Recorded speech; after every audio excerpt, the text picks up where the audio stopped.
gang. It's the unprofessional professional auto broker, and I'm back with another video. So, hey, I just want to rap with y'all for a little bit. I hope y'all enjoying the new content that I got going on. I'm a cameraman and doing a lot more editing and trying to make it a little bit more appealing to people to watch the channel. With that being said, please like, comment, and subscribe to the channel. If this is content that you interest you, I really appreciate that. I also want to talk to y'all about the climate that we in regards to uh, selling cars and just the economy, statewide. It's tax time. Today's February the 20th. I heard that people are getting that tax money. Just to look back on last year, really last year, tax season was non-existent. I mean, people got money and they basically kind of owed a lot out. So, they really just catching up. And if they did need to get a car, they kind of decide to finance, instead of buying a car cash, 5,000, 6,000, they wanted to put $1,500, $2,000 down and make payments. So that's actually, I think it's going to be about the same this year. When we look at things, I mean, people out here hurting. And then that's the whole little thing I was talking about Turo, which is the rental aspect. People are renting cars and paying day by day but they move around and do their business. But I like to say that, cash cars is king. It's best to get you a car for $5,000, $6,000. I mean, and then too, people. I mean, times have changed. Used to be that you can get you a good little dependable car for $2,000. People think that dealers like myself go to the auction, get these cars for pennies on the dollar, and we turn around and make these big profits off them. Really, that's not true. I mean, we out here gambling. A lot of times, we don't know what's to the car. I mean, a lot of times these cars been traded in, and they're traded in for a reason. Uh, and also at the auction, we're paying premium, and then we have auction fees on top of that, and it's a lot of stuff that goes into this. But I feel like to get you a good, dependable car, you need to pay at least $5,000. I mean, if I sold you a car for $3,800, you can't expect for it to be, and that's tax tag and title included. You can't expect for it to be something that you can jump in and drive to California like the first day. Get these cars, you paying that type of money. I mean, you can get some good little cars, might have a little bit more miles on it. It might be an older car or whatever, but it's been kept or whatever. You make the first week or so, you got it. Make sure you check the oil, make sure the water's level's good, baby it. You got to take care of these cars and talk to them, name them. Cars do have feelings, y'all. You might not believe it, but they do. And if you keep it, it will last. I also want to talk to y'all about the reasoning why I wanted to create a channel. I've had my dealer license now for a little over 3 years. It's been great. I'm always been a salesman. So this is something, and I love cars. So this is something that I always wanted to do. But when I first started, my journey into trying to become a dealer, you always found stuff about big dealerships, people who got car lots, but you never found information about us small independent brokers. Brokers, being a broker is great. I mean, you don't have a lot of overhead. Most of the time it's just you. You do have contractors or other people, and sometimes you might be a mechanic yourself, but it's just you. And you delegate a lot of work out. And it's a good thing. I like it. but you never found information about just being a broker. Somebody who's going to the auction, to the main auctions, uh, like the big box stores or whatever, big used car dealerships, and getting the same vehicles from them, and you turn around and selling them. You know, us, usually we buy cars every week. Uh, you know, we typically buy, you know, 1 or 2 or, you know, 3, 4 at the most a week. It all depends how you turn them. We typically get them, recondition them, fix the issues that's going on with it, and then we turn around and place them for sale on places like Facebook Marketplace. If you got a location that you can set them at, that's the key too. Finding you a good location where you can set them at, you know, place them out for sale. And making sure the emissions, and if that's in your area, you need to make sure all that's up to par, and making sure the car is presentable. But I mean, it's good money in being a broker. You know, you can feed your family, and then everybody have ambitions on getting a car lot. I thought about that too a lot. Recently, I kind of changed my tune on that, because what I've learned is, if you keep it small, just say for instance, if you got, and everybody knows this, if you got a dealership and it's costing you $3,000 a month, then you got, you know, all the you know, utilities that go along with it, subscriptions and all that, and you housing employees, you're making the same amount of money that you would be making if you sold, I say 10 cars a month. No, I'm sorry, 10 cars a week, versus a broker that sold 2 or 3 cars a week. So do you want to stretch yourself out and go for the gusto? Yeah, everything is in its timing. I mean, so I do feel like it's good to expand, but expand within means. Start slow. Make sure you got your processes in order.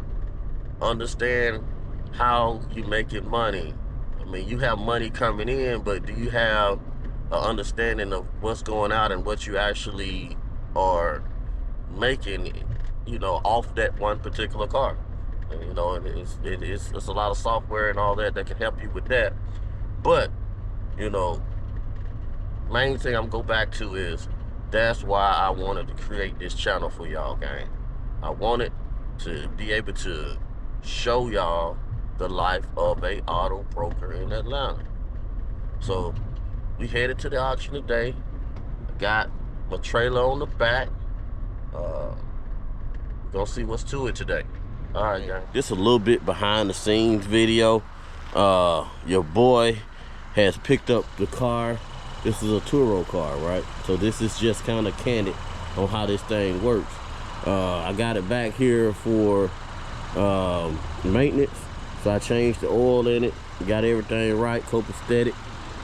This is the next one up, 2014 Sonic, you know, another low budget vehicle. I mean, it checked out. Y'all probably saw this on the previous video. I added a little antifreeze to it, and it's been riding. Your boy already got this thing detailed out. I know it's kind of dark, but look at the inside. Clean in here, gang. We ain't playing. Delegation. We've been delegating a lot of stuff out to professionals. That's what all they do is detailing. But this car has a trip scheduled for tomorrow. It's been gone, man. This car probably got over 40, I think about 40 trips on it. So it's been all over, man. I mean, it's going like it's supposed to, because the key is keeping it up. It probably got about 100 and right now I think it got probably about 112,000 miles. But you know, that's my bread and butter. I'm loving Turo. It is a lot of issues with it, but you know, any kind of business you start, it's gonna be issues. But one thing I want to let y'all know, your boy The unprofessional professional auto broker is about to start his own academy. Check this out.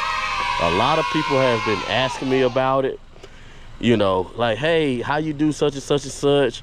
How you go about getting your business license or dealer's license and hold the whole nine. I'm gonna explain all that out to you. It's gonna be a course, you know. If that's something you want to purchase, you want to get knowledge on, of this industry that you're interested in, get at your boy. I don't do nothing but keep it 100 with y'all. Like I said, my motto from the start was learn as you go. You see it at the bottom of my videos. But I've gained a lot of knowledge starting this company, and I want to share that with y'all, you know. So stay tuned, gang. I'm gonna let y'all know it's late night, early mornings. Remember that. Tomorrow is the preview for the auction. I'm gonna show y'all a little bit behind the scenes what your boy look for when we looking at what's gonna be at the auction. Stay tuned, gang. All right, so step into the lab. I'm gonna show y'all what we look for the day before the auction.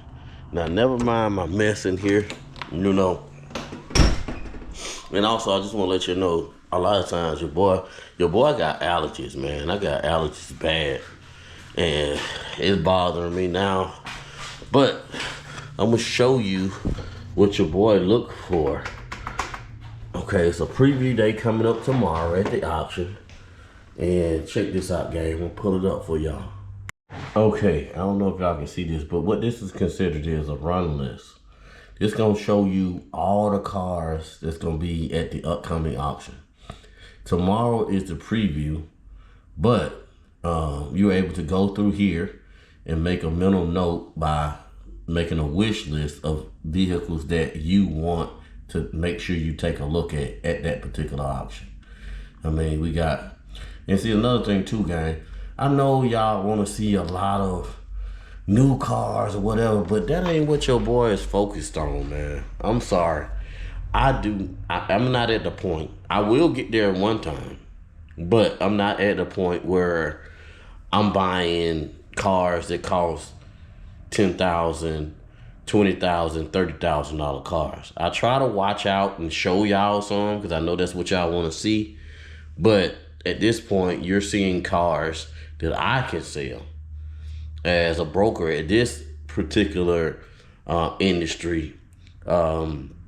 Typically, these cars are I'm purchasing at no more than 25 on up to $4,000 or $5,000. But with that being said, it's something called an MMR. You see this right here? It says MMR. That's the report that shows you how much a car would typically go for at an auction. Now, it all depends on the climate, but right now, people it's tax time. So this MMR will be much higher, which you will pay at the block, than, you know, what it's saying here. But it gives you a roundabout figure. So you need to determine, you know, what you feel like you can sell a car at. That's what I look at. How much do I need to pay for this car? And then two, how much is it going to cost me to recondition the car? And what is my end price on that particular car? That's number one. What's my end price on the car? What I'm trying to sell it at? You know, if I'm trying to sell a car at $5,000, I look at it, it's probably about a $5,000, $5,500 car. Okay, I need to get that car to me. And what I'm looking at now is I need to get that car at around 25, 28, $3,000 at the most, because one, you got a lot of fees involved. You got dealer's fees. If you got your car on the floor plan, you got those fees. Then you got tax, tag, and title fees for selling it. I'm the type of individual, when I sell a car, tax, tag, and title is included. I don't want no hidden fees, When somebody gets to taking a look at a car, this is going to be the price of the car outright. You driving away at this price. Because to me, it doesn't sound natural for me to be like, oh, okay, I got the car at $4,000. When you get here, you want to buy the car. Oh, well, but it's going to be another $800 for this. I'm sorry, that's a little bit too much. Tax is going to be about $400. Tag fee is going to be $200 and some, and so forth. To me, people start to feel like you gimmicking them. You know, dang, all I got is $4,500. What you told me what the car is going to be priced at, all of a sudden you coming up with all these different fees, and I'm ready to drive the car home today. I done traveled from out of town or whatever, and here you go, you know what I'm saying, like almost like a bait and switch. So, yeah, everybody got their own way of doing things, but I price cars, and then too, that hurts you a lot of times because on Facebook Marketplace, they see a higher price based on somebody else that might have the car for a lower price, but they're not disclosing the fact that tax, tag, and title is not included. So you should know, and you can see, I mean, I ain't gonna say most people looking for the cheapest price. You know, they not caring about what you paying for the car or whatever. They know they got $5,000 and they want a 2015 with less miles for that $5,000. But sometimes, you know, if they, you know, have been shopping around for prices, they looked at cars and they realized that that's not realistic.